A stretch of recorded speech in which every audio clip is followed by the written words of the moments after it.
ఏక్నాథ్ షిండేదే అసలైన శివసేన అంటూ అమిత్ షా మొన్న చేసిన వ్యాఖ్యలు మహారాష్ట్రలో మంట పుట్టిస్తున్నాయి. శివసేన సిద్ధాంతాలను ఉద్దవ్ పక్కన పెట్టారంటూ హోంమంత్రి మాటతో ఉద్దవ్ పార్టీ అగ్గిబరాట అయింది.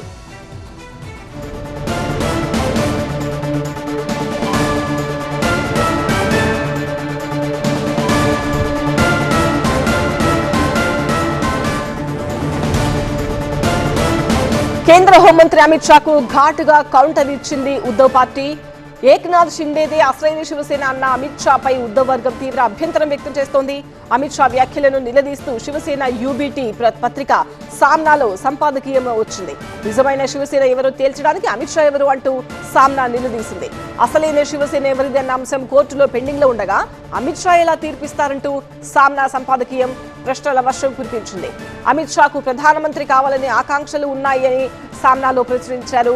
అమిత్ షా విషయంలో ప్రధాని అప్రమత్తంగా ఉండాలని కూడా సామ్నా హెచ్చరిస్తోంది. ఫడ్నవీస్ ప్రాధాన్యాన్ని తగ్గించేందుకు ఏక్నాథ్ షిండే వంటి వ్యక్తులను అమిత్ షా ప్రోత్సహిస్తున్నారంటోంది సామ్నా.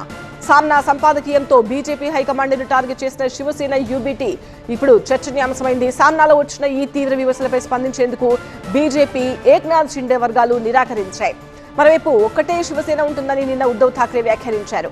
మరాఠీ ప్రజల ప్రయోజనాలే పరమావధిగా శివసేన రూపుదిద్దుకుని ప్రస్థానం సాగిస్తోందని ఉద్దవ్ చెప్పారు.